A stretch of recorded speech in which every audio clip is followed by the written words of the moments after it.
You are listening to the Beltway Wars Invitational Podcast, hosted by Adam Jackson and Patrick Wilton. Enjoy the show.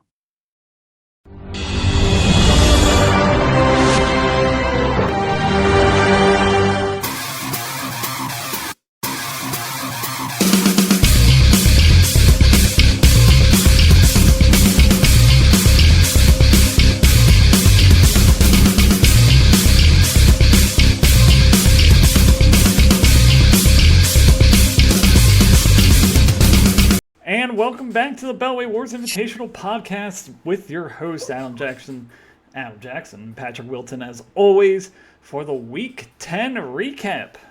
Patrick, anything that we saw this week that piqued your interest, or any glorious observations? Well, I mean, I'm going to be the first team we talk about, so that's pretty good. Top of the show, first team we talk about, so that's nice. But in So terms you can of just the check rankings, out the entire rest of the podcast after we're done talking about your team. yeah, I mean, and I wanted to start with the rankings recap as well because I lead the rankings after Rankings coming up rewind, not the recap. rankings rewind. Sorry, I had it close. So I need you to say. Um, And now let's go to the rankings rewind. The rankings rewind. Wait, you need me to say it? Yes, please. Shoot. That's not left. Can't do it. This is dead air that we're dealing with right now. You're, you're having me do this so we can cut this part out, right? No, I'm Now in we're the gonna middle of move on. All right, now we're gonna move right into my favorite segment of the show, which is the rankings rewind, where I will lead the league this week. Rankings rewind. Go ahead. The rankings rewind. Let's go into it. Let's look at the standings here and how they changed from week 9 to week 10. Okay, well, I lead the rankings this week. I am number one, coming up 3 spots after a second consecutive win to move to 7-3. Sarah comes in second this week for the first time in the season. She's been slowly climbing, and she has now won 3 in a row. She will take over the 2 spot, so a big mover in the first 2 positions for Patrick and Sarah. He now leads her in points by about 30 points or so, so a little bit of point comfort there from 1 to 2. Charlie falls 2 spots with a loss, as does Jake. Charlie is now in third, and Jake, who started out the season so hot, has now lost a few and is sitting in 4th place. Then, new in the 5 spot, Brian, after a win, 6-4. Dustin drops to 5-5 in the 6th spot. Alex up to 7, up 2 spots after a win, 4-6. You're the other 4-6 team in currently 1 spot out of the playoffs. Your Union Bridge Barracudas sitting in the 8th spot, but coming up 2 after this week's win. Tom, now 4-6, drops a really tough one, really low scoring week for Tom. 2 spots down to number 9. Scott with a win, 4-6 in the 10 spot. Another 4-6 team in the 11th spot. Josh, who's lost 4 in a row. But what I'm seeing here, Adam, and what I wanted you to get to weigh in on, because you're kind of in this position, is there are 1, 2, 3, 4, 5 4-6 teams right now. So other than Mike, I don't think any of these teams are out of it just yet. No, I mean, I would say that this range in the standings is what I like to call the range of transition. You had some teams that started off really hot, some teams that started off really poor, and now we've all kind of met in the middle here for these last couple of weeks to see who can get that last playoff spot. Looking for that 7th spot. I mean, look at Alex. I mean, one of the lowest ranked teams out of the draft. Now at the season ended today would be in the playoffs at 4-6. So never count it out unless you're Mike, but all these teams are still in it for that 6, 7, maybe even 5th playoff spot. Is that all you got? Cool.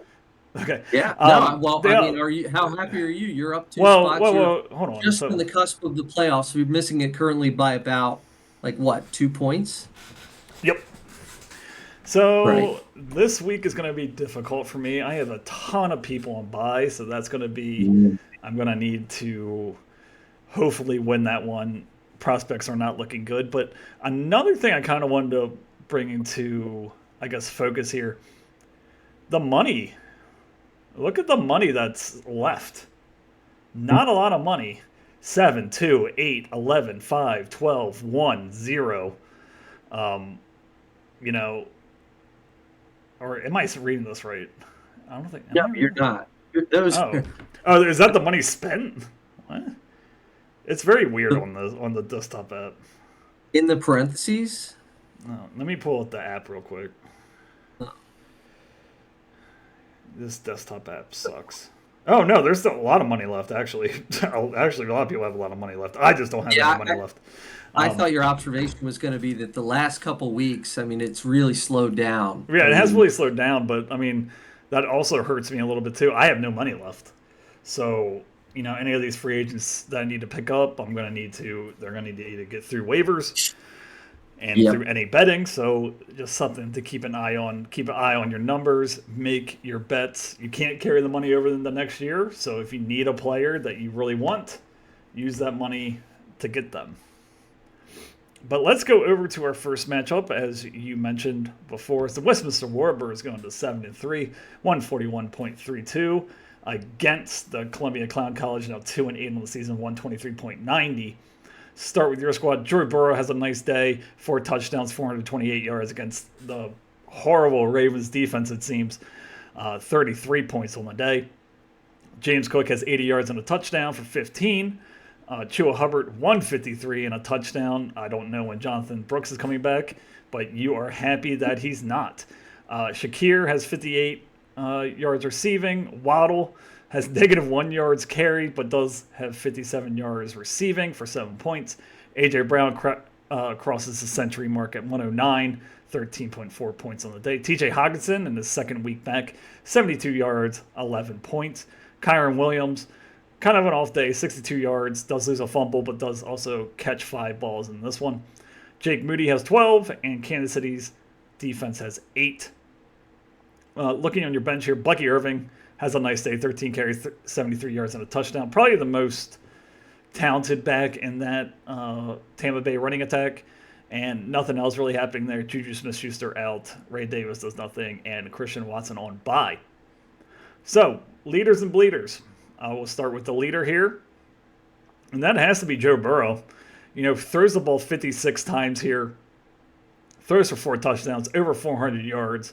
Now quarterback number 3 on the season.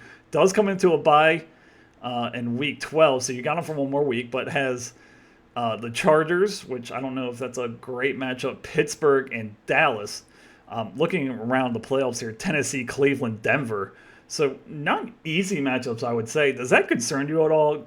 Being at 7-3, maybe not having these gaudy numbers out of Joe Burrow once we get into the playoffs.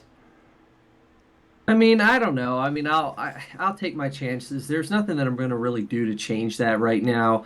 He has just been too good. He's really, what is it, 9 touchdowns in his last 2 games. His second 5 touchdown game came last week against the Raiders, and then followed it up with that great Thursday night game against Baltimore. So I'm just kind of, it is what it is at this point. He's going to start. He's a top quarterback. Certainly, you would maybe like a couple nicer matchups in there. The bye in Pittsburgh is tough, but I don't think these teams that he'll play in the fantasy playoffs are that elite at the moment. I mean, Denver can be, but Cleveland, Tennessee, I don't know that I'm fully on board with those defenses. Okay, and let's go over to the bleeder of the week for you, and who would that be on your squad? For the second straight week, kind of a low performance. This is his lowest of the season. Kyron Williams in the flex spot for me this week. Just has been so good this season, but now back-to-back games, his 2 lowest scoring games of the season. 10 points last week, 8.7 this week. it's not a snap issue. It's not a snap percentage. It might be a little bit game script here, but just 15 carries this week, which is his second lowest on the season. So just back-to-back weeks where a guy that, I've been relying on all season to put up, 15, 20, 25 points is all of a sudden at 8 and 7 in back-to-back games. So I would say he's the one guy that kind of needs to turn it around pretty quickly here. Do you think that the additions, back of Cooper Kupp and Puka Nakua and, some of their offensive pieces, I mean, has that really affected it? I know Minnesota was the first game, he had a nice game there, but it seemed like maybe Kupp and Nakua were on a snap count there, so maybe not the full. But now they're coming back now, full workforce now, and you're seeing the last 2 weeks where he's not getting the same, carries as he did earlier in the season. Yeah, I mean, 22 last week was still, not far from a season high. So it kind of dropped off this week. I didn't watch any of this game. I heard it was kind of a snoozer.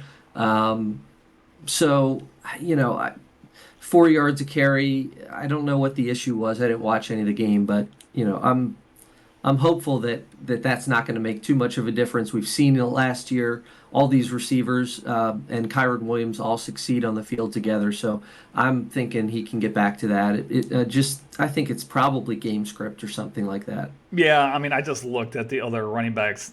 I mean, Blake Crum had two carries, so and the Right. other two didn't have any. So definitely not splitting any work there. Just as you said, probably game script. Yeah, I mean, either one of those games, he gets a touchdown, and I feel a lot better about it. That's true. So, Okay, so let's go over to Mike's squad here. Now 2-8 on the season. Jared Goff throws 5 picks in this one, but still does get the win against Houston, 7.8 points.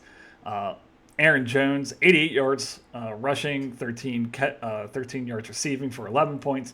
James Conner, only 12 carries, but does score a touchdown, 5 for 5, 80 yards through the air for 19 points. Tyreek Hill catches a touchdown here for 10 points. Marvin Harrison also catches a touchdown, 54 yards through the air. Jordan Addison, 2 for 5, 25 for only 3.9 points.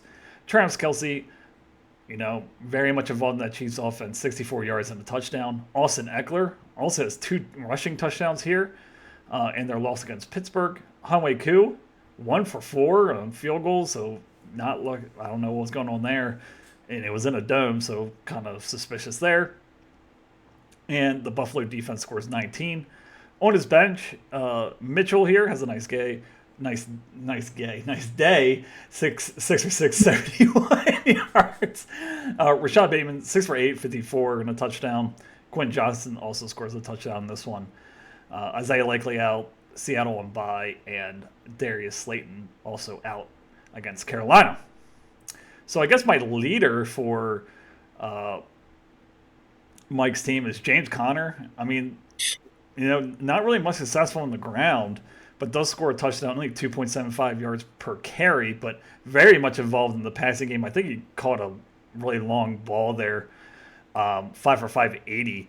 We talk about it, very unsexy running back, not flashy, just kind of nose to the grind there and just scores your points. Now running back number 8 on the season.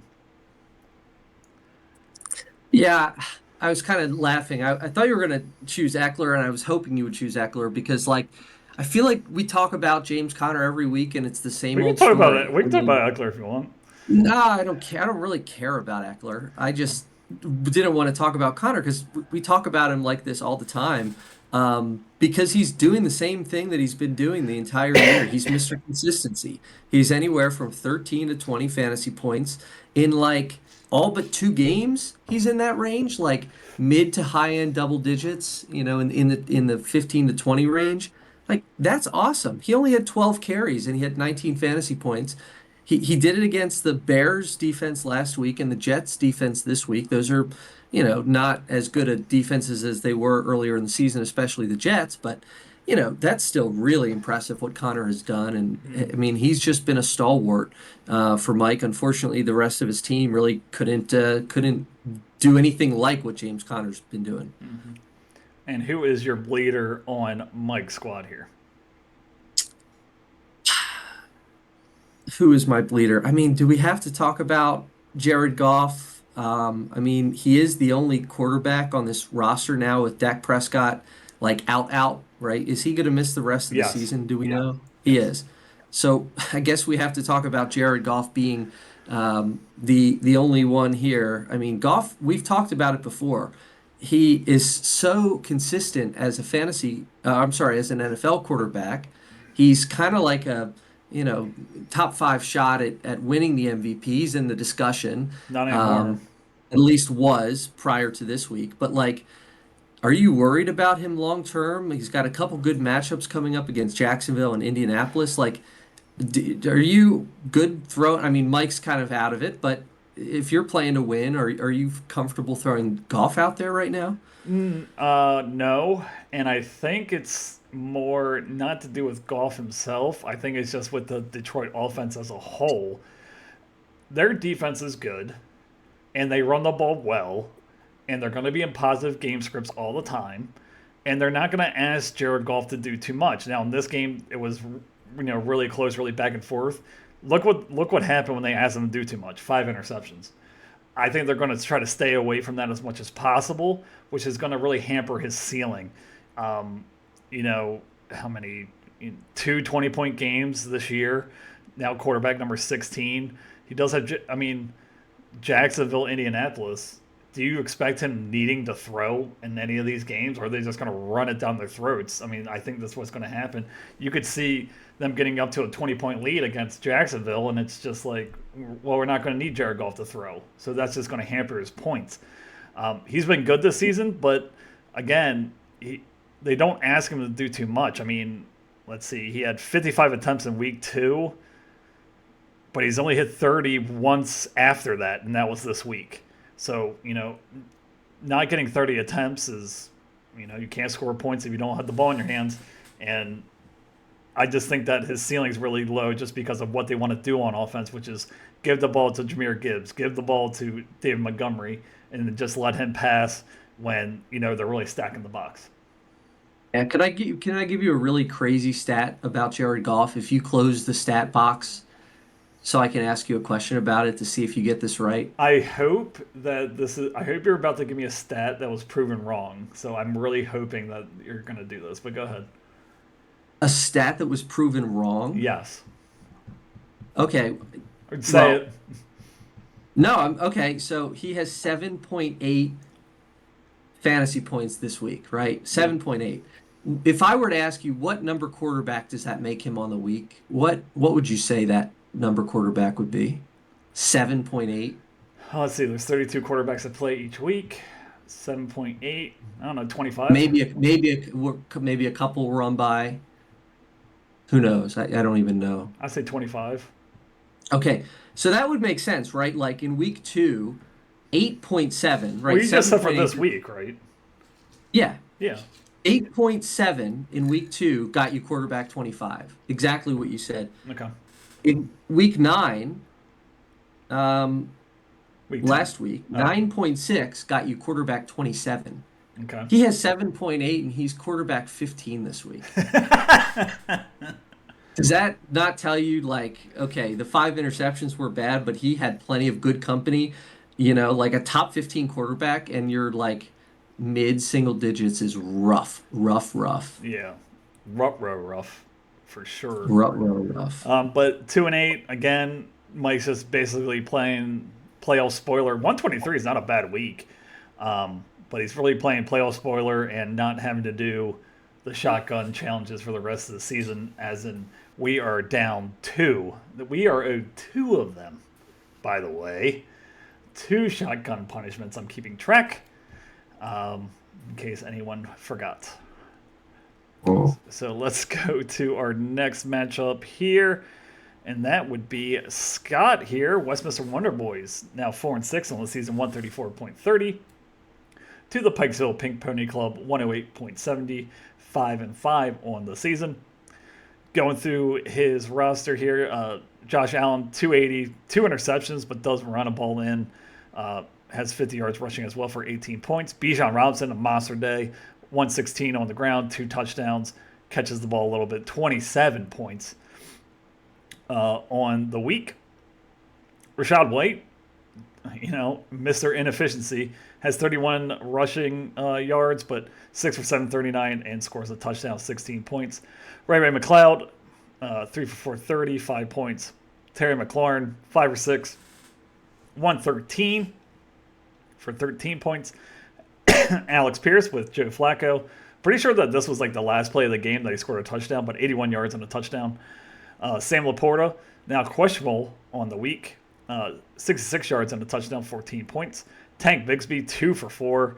Absolutely nothing doing against a very tough defense, 0.40. Jake Elliott with 11 points and the Houston defense with 11 points. On his bench, nothing doing, either all on bye or hurt. Keon Coleman hurt. Michael Pittman hurt, and Vidal hurt as well. But let's for the leader here, try to be less obvious. Let's go with Alex Pierce. Alex Pierce finds the end zone, his second best game of the season. 4 for 7 targets, 4 catches, 81 yards, and a touchdown. Definitely has a role in this offense as long as Michael Pierce is going to be out, and with Joe Flacco being quarterback. Now wide receiver number 28 on the season. As long as Michael Pittman's out, do you think that he's a wide receiver 3? Yeah. I mean, I don't know when Pittman is supposed to be back. It's a back issue, that could, linger or may have been bothering him the last few weeks with his down production. But I don't know. I mean, he did this with Flacco, right? We're used to seeing it with Richardson, kind of slinging the ball for long touchdowns. Now it's Flacco. It might be Richardson again. Like, it's just so murky at this point. I don't know that you're thinking you can get this week in and week out. I think it's going to be a lot up and down for Pierce. Yeah, I mean, second-year player, kind of in a, what would you call it, a wide receiver room of mediocrity, I would say. You have Josh Downs, you have Mitchell, you have him, you have Pittman. You still have Jonathan Taylor, that's going to demand his touches. I think he's just very hit or miss going forward. He can have these type of games as we see, but he can also have, he had 3 straight weeks of under 6 points as well, so you can have that as well. It's just trying to pick the right time to use him, which would be basically impossible. Just very hit or miss, very touchdown dependent. And those smash games are fewer and far between. Like, there's like 3 of them all 4. season. So the odds aren't very good. Yeah, I guess he had a 14-point. Yeah, but I don't know. I can't trust it yet.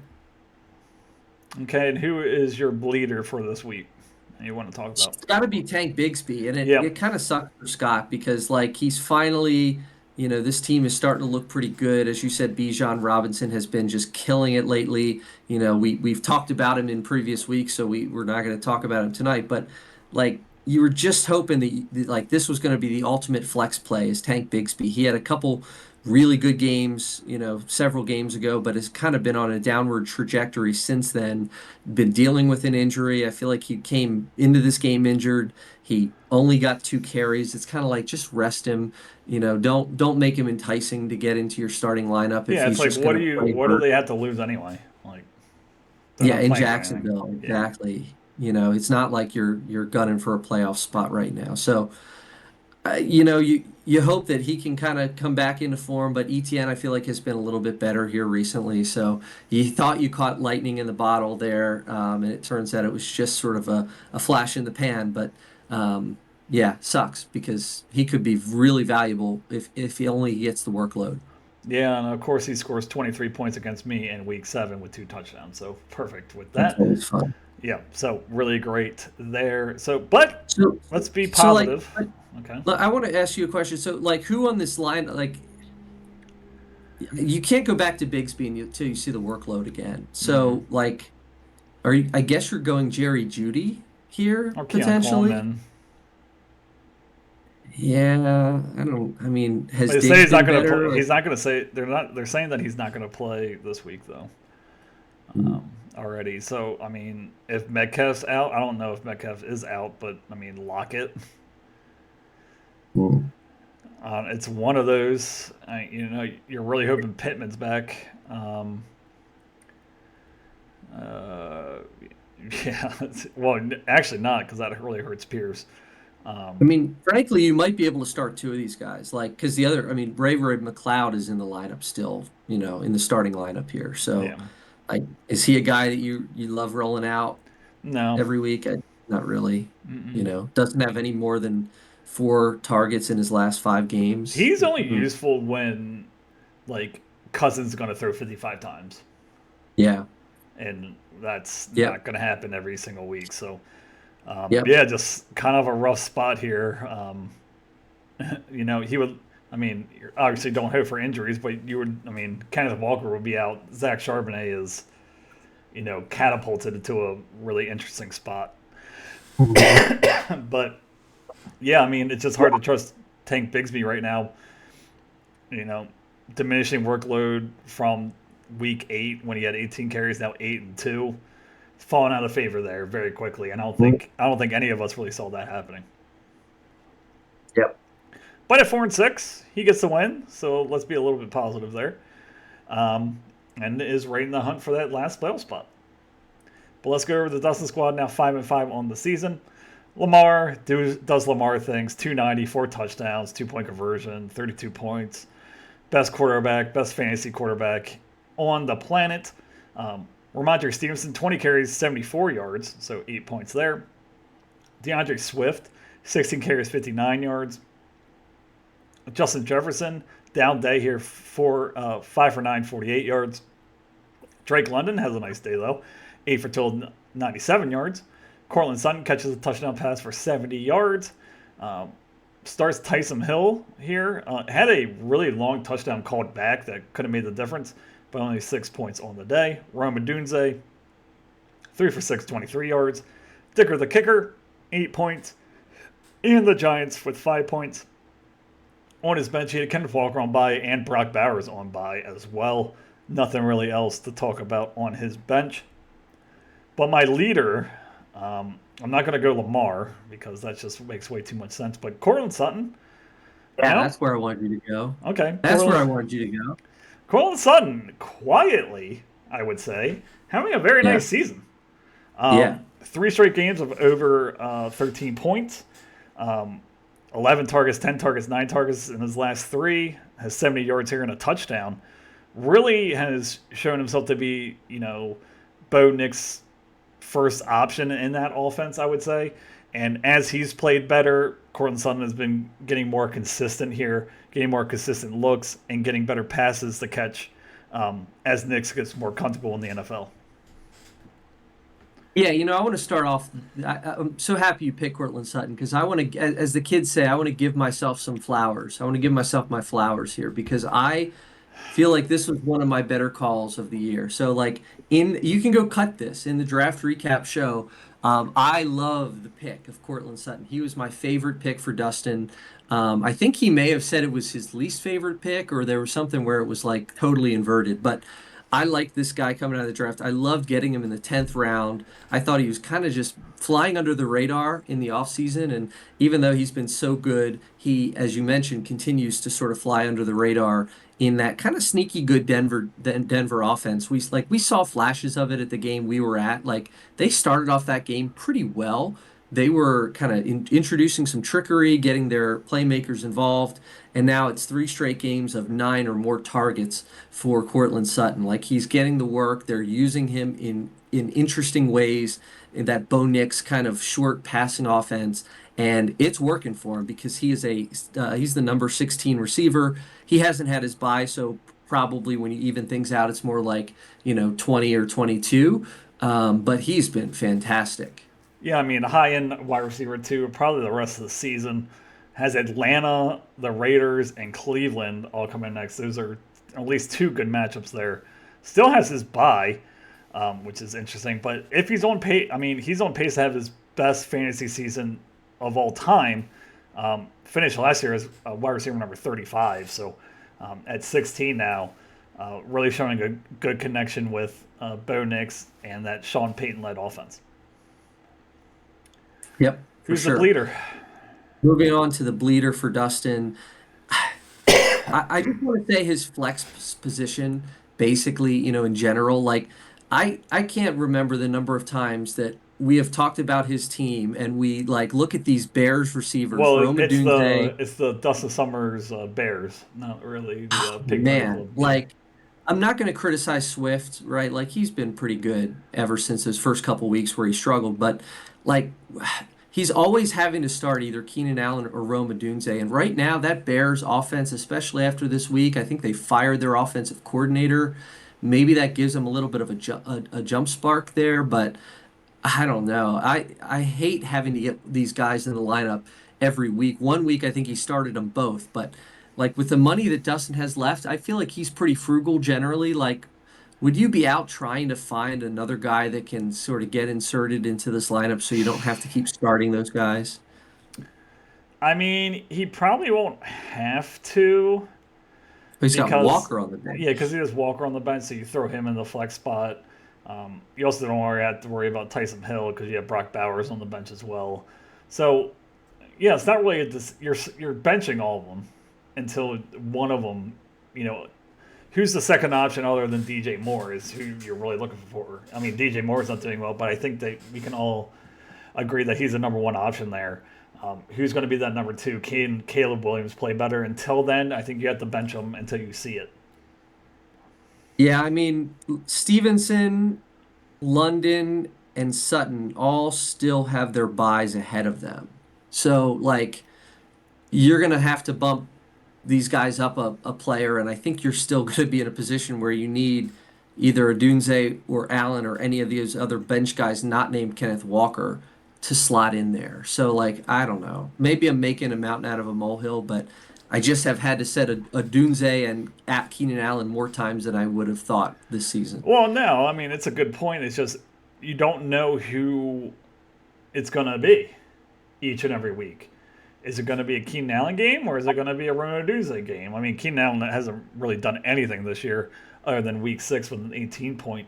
But, who's going to get the targets? Is Caleb Williams going to be good? Let's look at Dunze. Has a 20-point game in week 3, 12-point game in week 9. So it's really just kind of like a whack-a-mole. Who's going to get that second Bears wide receiver opportunities? But again, it all comes down to is Caleb Williams going to play well? And he only threw for 120 yards this week. So when you're only throwing for 120 yards, I don't really care how good of a wide receiver you are. You're not going to get really good fantasy points out of that. But at 5-5, still in the playoff spot thus far.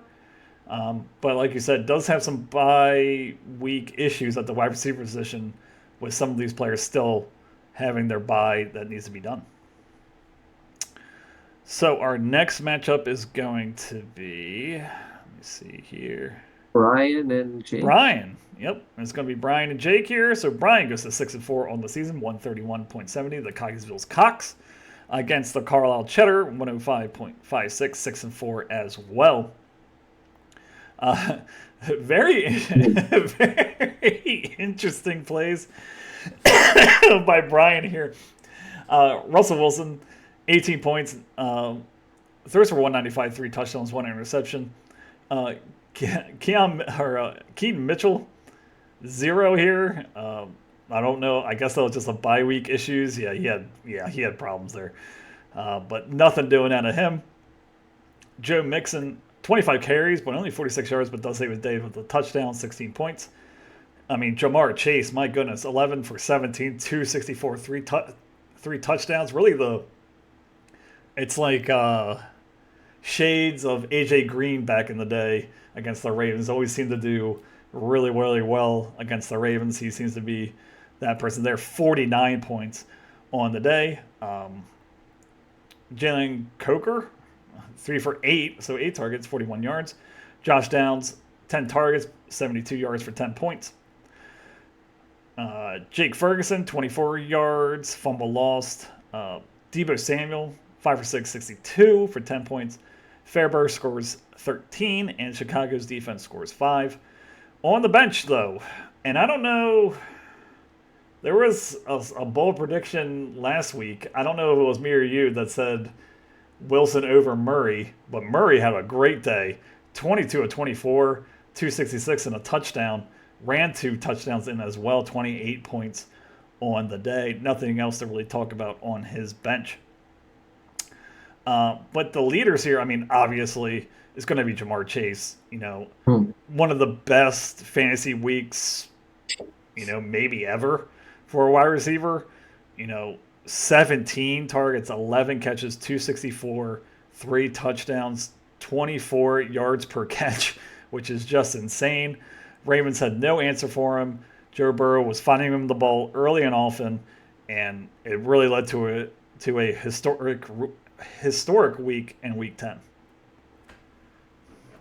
Yeah, I mean, I think I posted the screenshot of my other league where I've got Burrow and Chase, and there's some funky scoring in there, but push comes to shove, I end up with 207 points in that league in a week where teams are scoring, maybe averaging 100 or 110. So pretty fun to watch. Was at this game, 40-yard line, 20 rows back, and watching him destroy the Ravens offense and the Ravens somehow coming out with that 1 point victory, kind of like feeling good on both fronts. Like it's in terms of a fantasy day and an NFL day, like that's about as good as it can get to like not lose one of them if you're rooting for both. Like Yeah. to get both of those wins and to get those kind of points is huge. So definitely, I know feels good for Brian in a week where he kind of needed it.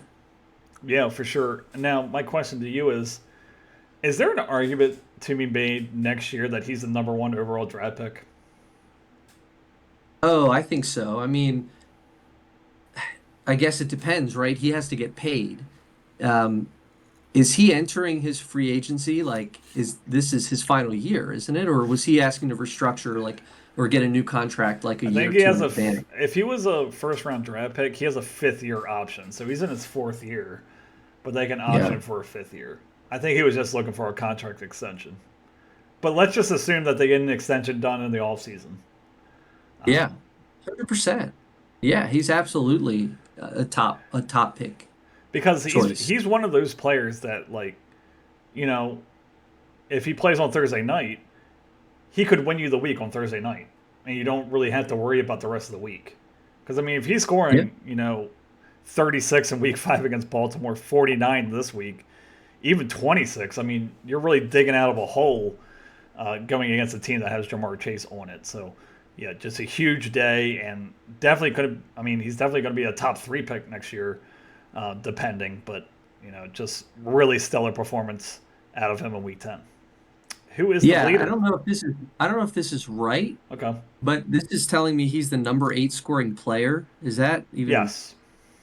wow? That doesn't include quarterbacks though, right? Yeah, it does. Overall, Uh, 8th ranked overall. Yes.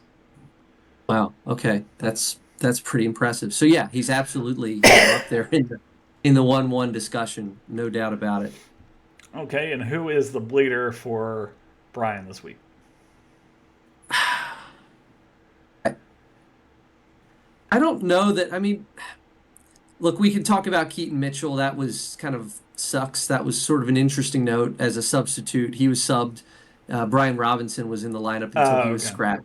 So Keaton Mitchell was subbed in and also wound up with the same amount of points as Brian Robinson had, and Mitchell actually played.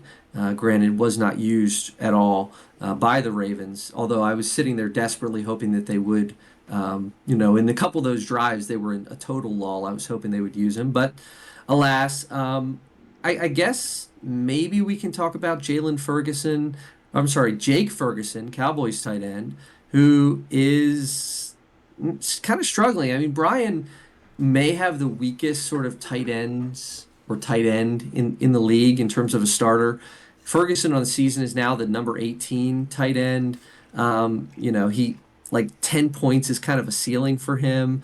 He gets a lot of targets. He catches a lot, but they're pretty um, low yard opportunities and such for Ferguson on the year. So I don't know. Is this kind of one of the weaknesses that you'd love to address, or maybe before the trade deadline you would have addressed at this position? Um, I don't probably, especially now that Dak Prescott's out for the year. I mean, Yeah. that quarterback situation is gross. That whole team is just in shambles right now. They don't have a defense. They don't really have an offense outside of CeeDee Lamb. Even if you're a CeeDee Lamb owner, I'd be a little bit concerned just with the ability of Cooper Rush getting him the ball. I could see them just going with Trey Lance just to see what they have because it's like this season's lost anyway. They went to him, later in the game to throw an interception. So it's just you don't want to be a second option or a third option on a team that's going to be starting an unproven quarterback. And that's kind of where Jake Ferguson is right now. Very talented player, but he's just not going to see the opportunities like he would have if Dak Prescott was playing at a high level. Yeah, I mean, does have Hunter Henry on the bench, who is sneakily top 10 tight end this year. Again, hasn't had his bye, so maybe that's more like 12. But at least you've got, I guess, two middle of the road guys. But you would love to sort of have that, upgrade a little bit, maybe for a team that needed to, had an extra tight end. Or although who has extra tight ends these days? I don't know, No. but yeah, true. All right. But 131, he does win his week, 6-4, so in a good spot through 10 weeks. Let's go over the Jake squad, now 6-4. Justin Herbert, 14-18, not a lot of passing attempts, but does throw a touchdown, does run a touchdown in as well for 19 points. Saquon Barkley, 14 carries, 66 yards, 1 for 112, only 8 points on the day. Alvin Kamara, 55 yards rushing, 54 yards receiving for 13 points. Garrett Wilson, 5 for 6, 41, 6 points. Davante Adams, 6 points as well. Jameson Williams in his return from suspension, 53 yards, 6 points on the day. Cade Otton, 5 for 8, 35 yards. Tyron Tracy, 18 carries, 103, and a touchdown. Also catches a touchdown as well for 14 points. Sanders has 15, and Pittsburgh has 8. Looking at his bench, nothing really to talk about here. Mike Williams does catch a touchdown, which was kind of fun, and does decide to bench Kyle Pitts, 4 for 6, 55, and for Cade Otton, which would make sense because Cade Otton's been on an absolute tear. But we're going to switch it up here. I want you to pick a leader for Jake's squad. Okay, I wasn't prepared. I definitely wasn't prepared for that. Wasn't ready for the audible. I mean, I guess it's got to be, it doesn't have to be, but Tyrone Tracy right now. I mean, this is a guy who we've talked about now several shows, this season. He's now has his fourth double-digit fantasy point day in Week 10 against Carolina. He's at 80% of snaps, so he is now undoubtedly, unquestionably, unmercifully the running back starter for the Giants. Singletary has been banished to the bench, To the and shadow Tyrone realm. Tracy has been excellent. I mean, he's been more than 4 yards a carry in three of his last three games, including there's a 7 spot in there on 20 carries. So like this guy has just been really good. 18 for 103 and a touchdown. Did lose a fumble in this one. He is a rookie, but the Giants have fully moved on to him. By the end of the season, he may be like the most impactful rookie running back, certainly one of them in the NFL this year, and a really good story. Yeah, I mean, I could definitely see him next year, round 6, round 7, if they don't bring someone else in terms of running backs. Um, Sorry, just very I talented. think he could go higher than that. Like round 5, Maybe. I mean, like if he Joe comes Mixon into the range. season, if he continues like, kind of RB 15, 12, RB 12 or better the rest of the He's not going to be season. RB12. You think he's going to be a number 1 running back? No, no, I'm saying the rest of the season. Like playing at RB 12 level the So rest of you the think he's season. I going to be mean, an RB1 for the rest of the season? he it's possible. I mean, why not? Look at his schedule. I mean, he's got three It's such a bright bad green matchups offense. in week 12, 13, and 14. He's had three top 10 running back finishes in his last five. Like he's getting 16 to 20 carries a game. Yeah. I mean, It's just I don't such a bad know. offense. I don't know. It is, but he's getting the job done, and he's got some really good matchups. I don't know. I just think he's an exciting player. Um, you know, I would love to have him down the stretch. Jake is 6-4. Like he's the kind of guy that comes, out of nowhere. And Yep. I believe he draft him, or did I draft him? You drafted him in the 15th round. I did. Yes. You I dropped him thought on so. September 10th. Yeah, right. So I've now traded away Trace Brown and dropped Chase Brown and dropped Tyrone Tracy. And Calvin So Ridley. Uh, Calvin Ridley. Boy, I've made some pretty bad drafts. Good thing I'm on top of The the people standings, but the people anyway. that you've dropped have made a pretty good team, I would say, or Yes, traded. they have for sure. Yep. Um, but I wanted to do the bleeders here because I'm going to do a twofer. Yes. The Jets wide receivers, Garrett Wilson and Devontae Adams, Yeah. basically have the exact same fantasy scores. What is going on? Like, this is crazy. I mean, Garrett Wilson's still wide receiver number 3, which is, I mean, I guess kind of surprising. I wouldn't expect him to be that high, but Devontae Adams, wide receiver number 41, like, Aaron Rodgers is struggling. And I mean, this is a good matchup against Arizona. And he just seems he can't get, at least Devontae Adams, since he's been traded over there, he has one nice game here. But, you know, get him the targets, but just the efficiency isn't there. We can talk about Adams a little bit more than Wilson, just because Wilson has been pretty good this season. It's disheartening. 6 for 13 to Adams. Oh, they're gonna have their chemistry back after a quarter. Well, now it's been like what, 4 games, something like that. Yeah, he did have a nice Like, game at week 9. I mean, he had 18 points at week 9. but Um, 6 for 13, like in a game where you were behind the entire, and Rodgers just can't hit him, misses him 7 times. Like I didn't watch this game. I don't know how that looked. If I mean, sure sounded ugly from the reactions I've heard of this game and to the reactions of the Jets probably being out of contention, given this loss. It's rough. I mean, has a interim head coach ever been fired? Like, I mean, that's the question I'm asking now.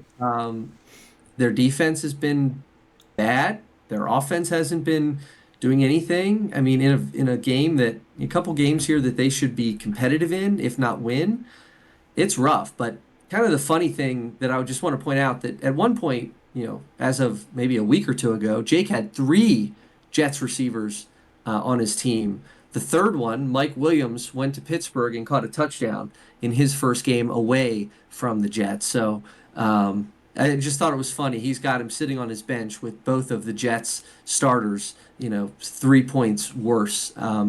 Just one catch for him, but it was a touchdown for Mike Williams. yeah, I mean, it's just really like, I guess, you expect the chemistry to come up, but they haven't played together in what, like 6 years. So just the chemistry has not been there, and I think it's just going to be a work in progress for the rest of the season. Yep. But let's go over to. Oh no, we did both. Okay, perfect. But 6-4 still in a good spot. Just needs a little bit more consistency out of, I'll say Jameson Williams and Devontae Adams. Let's go over to, I guess it's going to be Here. mine. Okay, so the Union Bridge Barracudas, 4-6 on the season, 114.88, to the Finksburg Freaks, 54.68, 4-6 on the season. Starting with my squad, Jen Daniels, rough game here. Doesn't throw any picks, but only throws for 202. Doesn't run the ball at all for 8 points on the week. Christian McCaffrey in his return, 13 carries, 39 yards. Very much involved in the passing game, though. 6 for 7, 68 yards, 13 points on the week.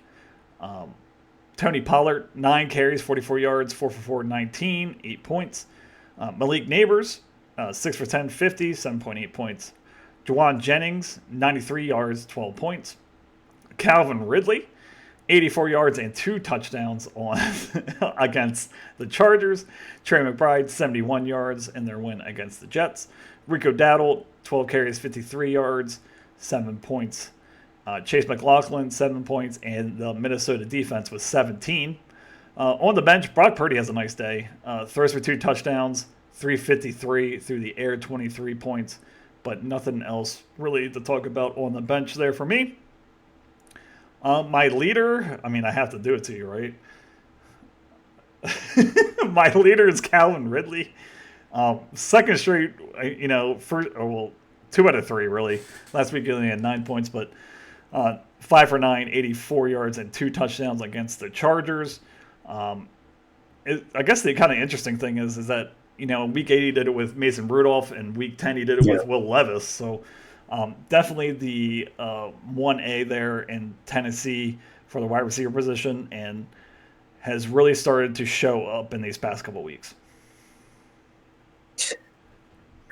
Yeah, he has. Look, I mean, DeAndre Hopkins is gone now, so like just from a volume standpoint alone, like the targets that he wasn't getting before, in that offense are suddenly getting funneled to him now. 9 targets this week. He scores twice. One of them kind of a lucky kind of end of the game, I think, sort of one. But I mean, now that's 8 or more targets in 5 straight games. So you hope, I guess, you're cautiously optimistic that Levis can continue to find him like he did this game. But I mean, the one good thing, and he has the best schedule the rest of the way of any receiver in the NFL. I mean, he doesn't have a tough matchup on the schedule the entire rest of the season. Minnesota, Houston, Washington, Jacksonville. These are all teams that you can throw against and are in the bottom half of the league when it comes to defending the wide receiver. So, yeah, it sucks that I dropped him. I hate that. I'm glad you're benefiting and making a little run at the playoffs. And, we'll see. 22 points is pretty damn good. And who is the bleeder on my squad? Who is the bleeder? I should just let you pick this. I mean, look, you don't have anybody who's, from a skill position standpoint, you were pretty consistently okay, across the board here. I guess I wanted to ask you about Jaden Daniels, and he's now had, under 10 fantasy points in 2 of his last 4. Pittsburgh, he was going up against a really good Pittsburgh defense this week. He gets Philadelphia next week. Like, do you have concerns about him? Or, I mean, Brock Purdy had a nice. Are you still just playing the matchups with these 2 guys at this point? I think I'm playing the matchups more now than I was before. Purdy's playing really well. He's even run the ball a little bit, which I kind of like. It's getting Christian McCaffrey back really, I think, ups his value just from, coming out of the backfield, throwing him the ball. That'd be a nice little stack to have. Excuse me. It'll be interesting. Week 11, Brock Purdy has Seattle, and Jaden Daniels has Philadelphia, who I'm really going to play there. Don't really like that matchup against Philadelphia, so be very interesting to see which one I will go with. I have not made a decision on that. And when does it look like you're going to get Evans back? After the bye. After the bye. So he's on bye this week? Yes.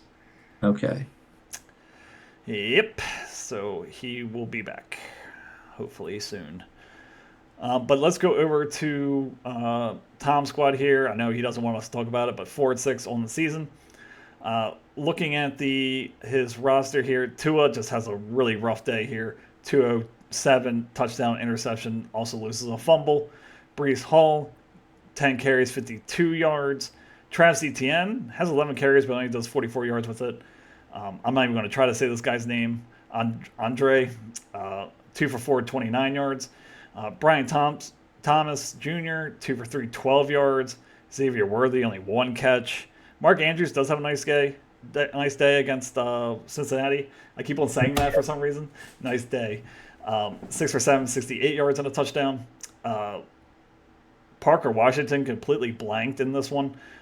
Brandon Aubrey, 6 points, and Atlanta's defense with 1 point. Patrick Mahomes, let's see, has he cracked 20 against Tampa Bay? I noticed that. He So did it quietly. Like, how do we miss yeah, that? very quietly, but only 16 in this one. Uh, Tyler Algier, 59 yards. T. Higgins hurt in this one. 54 points, now the season low for any team in the Beltway Wars Invitational. Thank you, Tom, for taking away that crown from me. The leader here has to be Mark Andrews, 6 for 7, 68 yards and a touchdown. Now in the top 10 of tight ends here. You know, his last 5 games have been over 10 points, so the consistency is starting to come back. He's very much involved in the offense, and it did help that Isaiah Likely was out with injury in this one. Yeah, touchdowns in 4 of his last 5, and those happen to be, weeks that he's been in the top 10. So right now at the tight end position, if you score a touchdown, you're in the top tight end. That's basically how it works. So he's been doing it consistently, 6 for 7, 68. Kind of the lone, I mean, definitely the lone bright spot here. I don't know that there's much more to say. Even if we were to add a second, leader, there's not really anyone else to talk about, is there?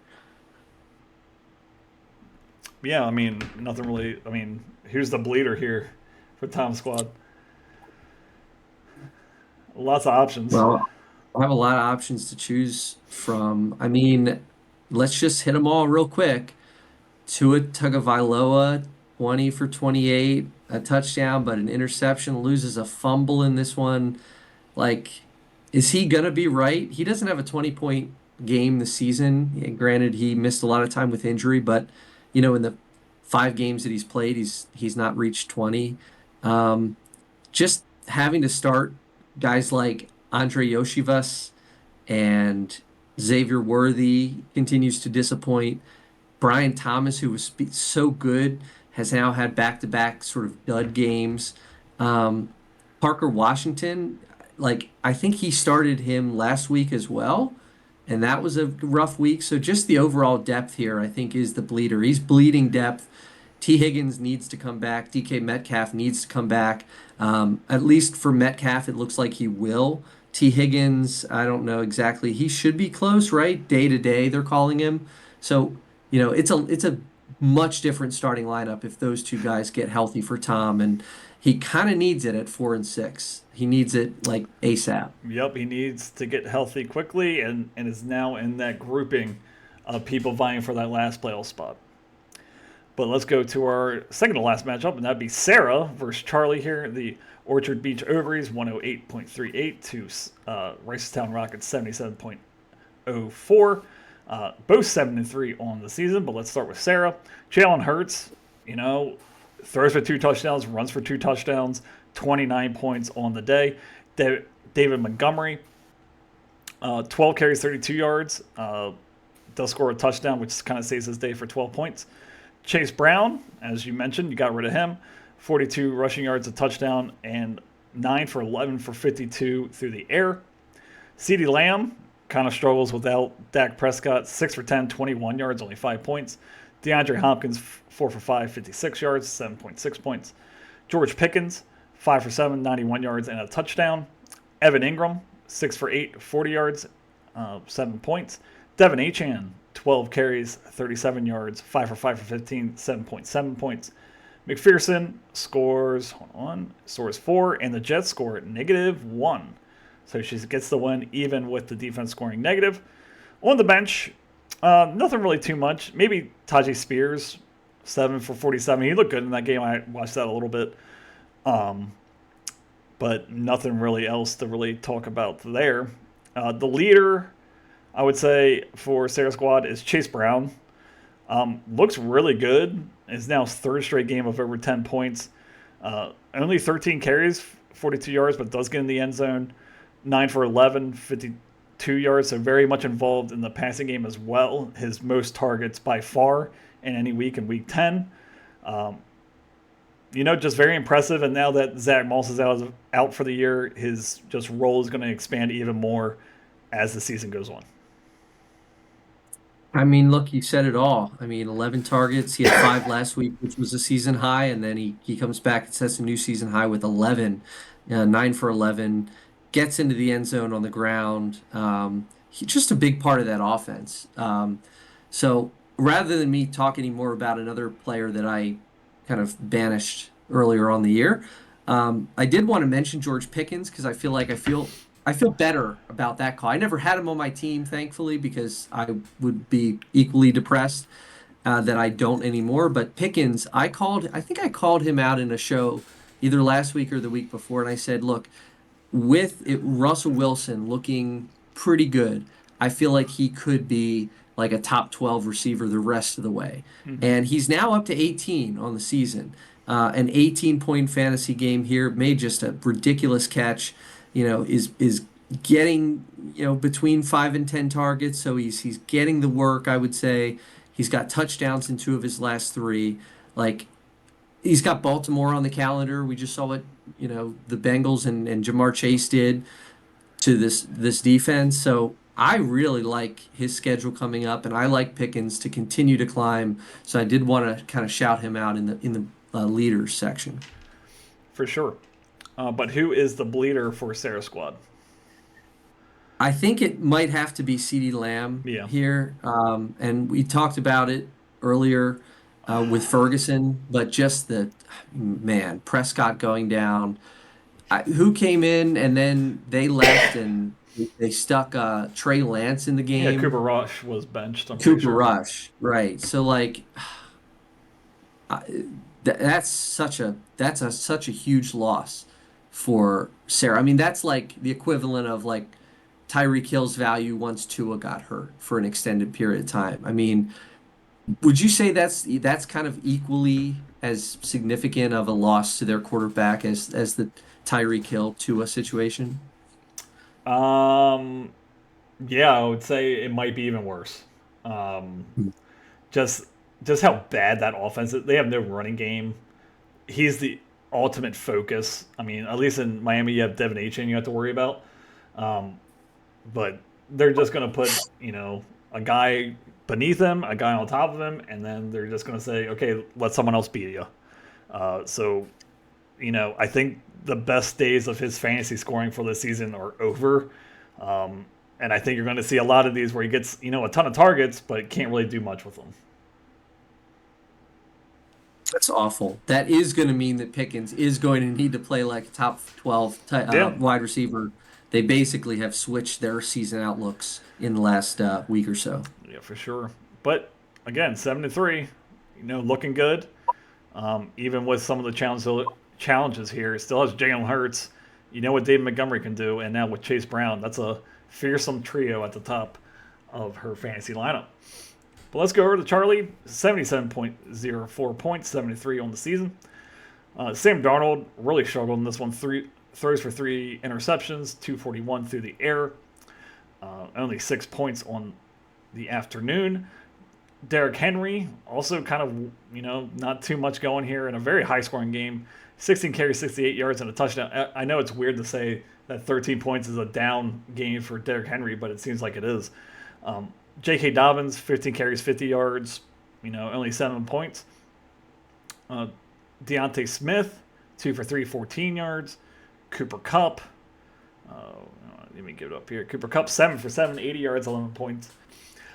Xavier Leggett, 3 for 4, 40 yards. Dalton Kincaid, 2 for 5, 24 yards, only 3 points. Jonathan Taylor, 21 carries, 114 yards, 13 points. Chris Boswell, 4 points, and the Rams defense, 10 points. On his bench, he did not pick the right quarterback to play. I mean, they both played pretty poorly, but he picked the wrong one. Matthew Stafford had 9 points. A couple people on bye on his bench. So my leader for his squad, I mean, not much to talk about, but let's just go with Jonathan Taylor. 21 carries, 114 yards. And an offense that has had quarterback problems. Joe Flacco's now playing there. Doesn't have really talented wide receivers. They're going to rely on the run, and he's very talented. And I could definitely see 20 plus carries, going forward. And he's talented enough to break the century mark for rushing each and every week. Doesn't score a touchdown. If he scores a touchdown, it's a much bigger day. But a very impressive player, and he's finally healthy after missing week 5 through 7 with an injury.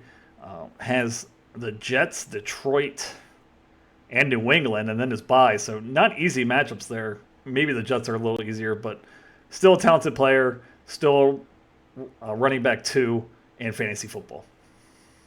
Yeah, this was a revenge game, right, against the Bills. Jonathan Taylor, was it? He played for the Bills, yes? No, He did not? no. He's Okay. gotten drafted by the Colts. Oh, I don't know what I'm thinking then. Okay, well, anyway, yeah, 114 yards. I mean, that's his season high. Hit 5.43 yards per carry in this one against a Buffalo defense that's been struggling against running backs. But, I mean, you still have to put in the work. You still have to do it on the field, and he does in this one, going over the century mark for the 4th time this season. He does have a couple difficult matchups, as you said last time. But, yeah, I mean, fully healthy, this guy, combined with Dobbins and Henry, is a pretty formidable running back trio for Charlie entering the playoff stretch. Let's go with the bleeder. The bleeder, I guess I have to say Devontae Smith in this one. I mean, I don't want to focus on the quarterbacks too much. I was hoping I you'd think pick Dalton Kincaid, but that's fine. I mean, but that's like just a tight end thing. Has he? I don't know. I mean, are you worried about Dalton Kincaid? Yeah, but go ahead. Well, I was going to say Devontae Smith because, you know, he's been pretty consistent this year, sorry, but all of a sudden dipped down to 72% of snaps. I think did he leave this game? He's questionable now. He was limited. He played 72% of snaps. Yeah, like they were really far ahead. That's what makes me wonder. It was his lowest snap count of the season. I'm just wondering, like, you always bring it up with Hurts and just the value that he sucks out of other positions on the field, which is like a total weird thing, for an NFL team when it comes to fantasy. Usually you're used to your quarterbacks like improving the value of other guys. Between him and Barkley, is there just such a like the gravity mass? There's like a black hole, and it just prevents these guys like Devontae Smith. I mean, A.J. Brown still gets the volume. Like, is Smith just the hard luck loser in this? Yeah, I would say for sure. I mean, I'm not worried about A.J. Brown. I mean, he gets so much volume. He's the number one guy there in Philadelphia, but second fiddle is Devontae Smith, and I feel like that for him to really have value, he needs to score touchdowns. I mean, first 3 weeks he had good volume. A.J. Brown might have been out for some of those games, but if you look at it, all his really good games have been when they scored touchdowns. He's still wide receiver number 20, so maybe it's not so much a concern, but his ceiling is definitely limited just because, when they get him the goal line, they're not going to throw the ball. And he's a big target that you could throw the ball up to and he could catch. They're not going to do that. They're just going to either run it with Saquon or do the tush push with Jalen Hurts and call it there. So his ceiling is definitely limited, but still wide receiver number 20, surprisingly, I would say.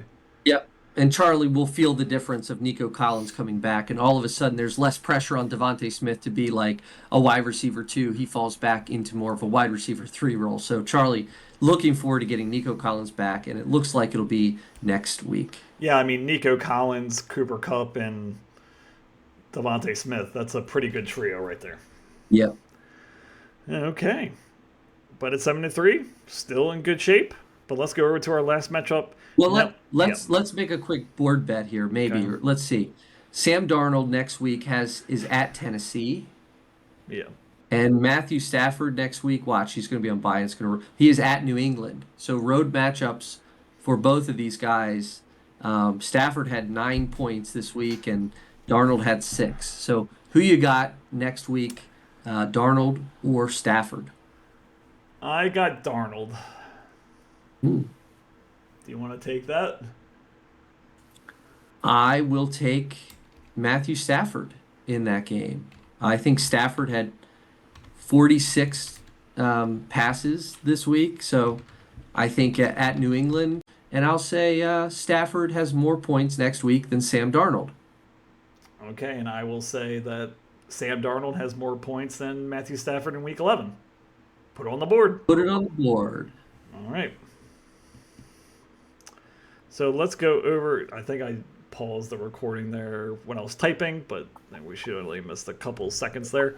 Let's go over to our last matchup on the day, and that would be the Owens Mills Ogres, now 4-6 on the season, 106.18 to the Pasadena's Plagues, 96.58, 4-6 on the season. Let's start with Alex's squad. CJ Stroud, nothing really happening. Throws a touchdown, but those threw 2 picks, 9.78 points. Jahmyr Gibbs, 19 carries, 71 yards, 11 points against Houston. Kareem Hunt, 14 carries, 35 yards, but does save his day with 7 catches for 65 yards, 13 points. Darnell Mooney, 5 for 10, 96 yards. Amon-Ra St. Brown, 6 for 8, 60 yards and a touchdown. Tank Dell, 5 for 9, 39 yards, 5.8 points. Dallas Goedert, 2 for 3, 25 yards and a touchdown. DJ Moore, 3 for 6, 24 yards. Justin Tucker, 3 extra points, does miss one of those. And the Philadelphia defense has 22 points. Looking on his bench, he had Nick Chubb, Geno Smith, and David Njoku on bye. I guess the really only interesting is he does decide to bench Zay Flowers after a big game. Seemed to be the right move there. And Jalen Warren had an okay day, 14 carries, 66 yards. My leader, though, for Alex's squad is his first overall pick, and that first round pick anyway, Amon-Ra St. Brown. Now wide receiver number 7, 6 for 8, 60 yards and a touchdown. Probably really the only pass catcher in the Detroit offense that you can really trust. Sam Laporta has come on a little bit over the past couple of weeks, now injured. But Amon-Ra St. Brown quietly having a very good season, top 10 wide receiver. Out of his last 5 weeks, 4 of them have been over 10 points. Has been pretty good this season. He has. 6 for 8, 60 yards in this one, 15 fantasy points, as you say, the number 7 receiver. Another guy that's just been totally consistent throughout the year. His targets have been a little bit up and down in recent weeks, but he is managing to still get the production. He's got touchdowns in 7 straight games, which is pretty impressive for Amon-Ra St. Brown here. He's being really efficient with his targets. I think for a while there he had, was it an NFL record or something close?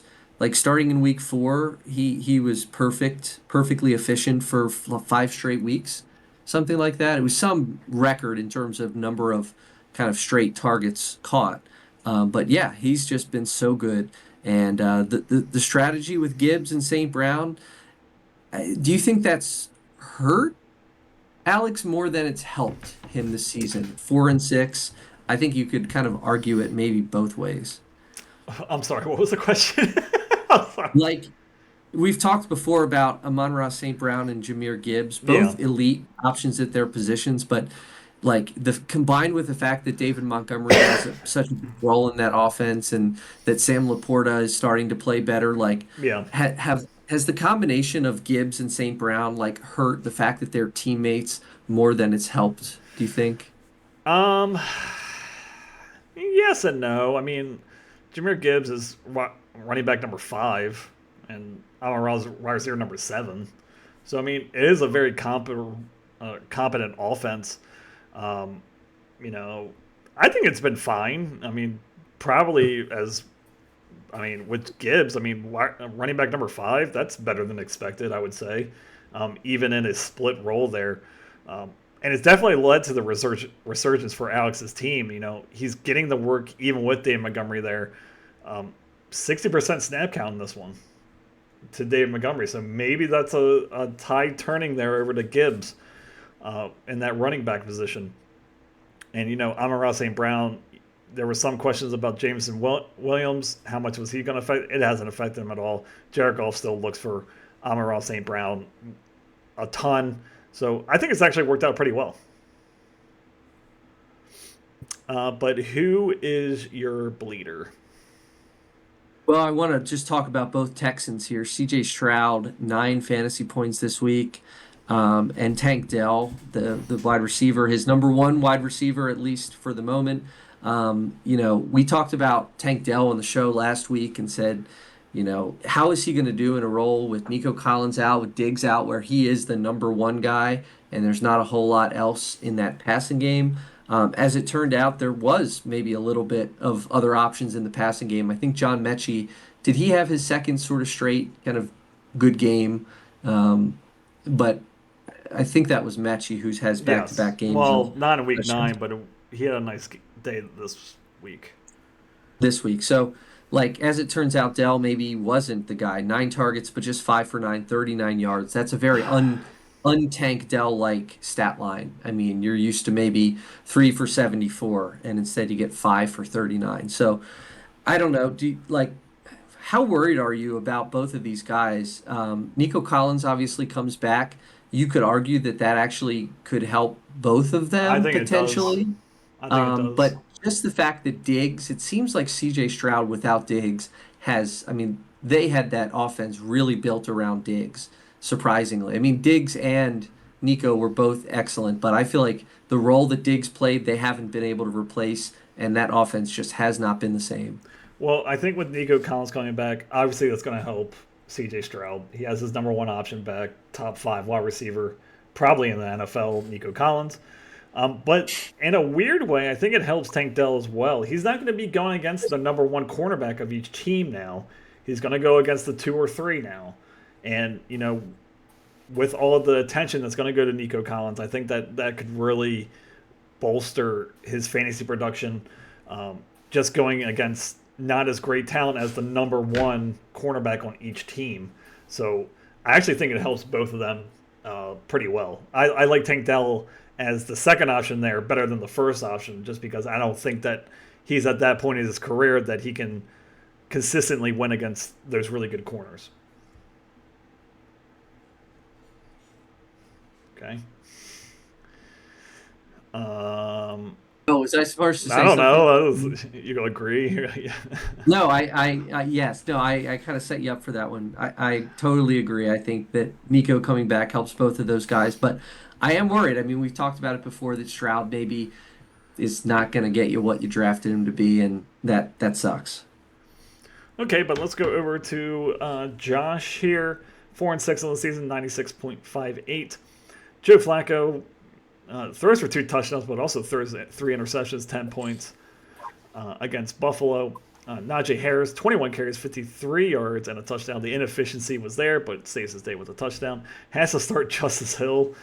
2 carries, -2. It does have 2 receptions, nothing happening. Puka Nacua, 14 targets, 98 yards against Miami. Ricky Pearsall, 4 for 6, 73 yards and a touchdown. Wandale Robinson, 5 for 8, 51.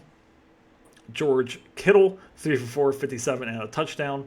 Demarcus Robinson, he throws in his flex, 1 for 5, 23 yards. Buckhurt scores 9 points, and the Chargers defense scores 11. Looking on his bench, nothing really happening here. Maybe a little bit of Zach Ertz, 5 points, but nothing really happening there. My leader here, though, for Josh is Puka Nacua. That's who I'm going to pick. You know, 2 straight, I'm not counting week 9 because he got ejected, but 2 straight games of, really solid performances without even scoring a touchdown. 9 targets in week 8, 14 targets in week 10, 14 points in each. It doesn't seem that Kump is really affecting his value at all. Stafford's looking for him, and he seems to be the perfect complement in that offense for Cooper Kupp being the number 1 and Puka Nacua coming out of the slot and gobbling up all those targets from Matthew Stafford. Yeah, this is the crazy thing about this Rams offense is that like Stafford throws so many times that there is just crazy volume. Even in a game where Stafford had like what do we say, 9 fantasy points? Like Cup had I think 11 and Nakua gets 14 on 14 targets. Like that is pretty awesome. That just the sheer number of times that Stafford throws, these guys are going to have a floor. And Nakua is just picking up exactly where he left off. He's 10 yards per target or more in 3 straight games. Like that's exactly where you want to be. I'm really excited for Nakua to just continue his high volume, kind of high energy play for the Rams. And who is your bleeder? My bleeder is going to be, I just want to talk about a guy here that is bleeding this team to death because he's been on IR all season. There was some hope that Josh might get Pacheco back in like week 10 or 11. Like I think when he first went down, they said maybe that's the earliest that they would kind of look for him to potentially return from his, I think, a broken fibula, which is kind of, sounds kind of serious. And it sucks because at 4-6, if you had him coming back, kind of like you're getting McCaffrey back at 4-6, your outlook is, kind of on the upswing. But just finally able to resume practicing today. There's thought that it's going to be late November before he realistically gets back on the field. And even then, it's like the first game back, are you going to be able to start him? And it's kind of that whole thing. So I don't know. It sucks for Josh that happened, but I mean, do you see a way that Josh can sort of overcome that injury and sort of make a charge here as one of the many 4-6 teams? No, I don't see it. That running back two hole is huge. Yeah, it's Um, bad. and he needs Pacheco back. Devin Singletary, you could throw him in there. I mean, it's better than this amount of points. At least he got 5, um, which would have made it a lot closer. But that hole was just so bad, and there's nothing you can really do about it. So, yeah, he just needs Pacheco back. But it might be too late. Yep, I think so. Okay. That is our recap of Week 10. Let's just go through, see our matchups for Week 11. Um, the Union Bridge Barracudas go against the Cockeysville Coyotes, 4-6, 6-4. Ricestown Rockets, 7-3, go against the Carlisle Cheddar, 6-4. The Orchard Beach Ovary, 7-3, going against the Finksburg Freaks, 4-6. The Westminster Warbirds, 7-3, going against the Pikesville Pink Pony Club, 5-5. The Owings Mills Ogres, 4-6, going against the Columbia Clown College, 2-8. The Westminster Wonder Boys, 4-6, going against the Pasadena Plague, 4-6. But that is our show. Thank you all for listening, and we will be back next week. Goodbye. See ya. Thank you for listening and your support. If you enjoyed the show, please make sure to like and subscribe on YouTube and Spotify.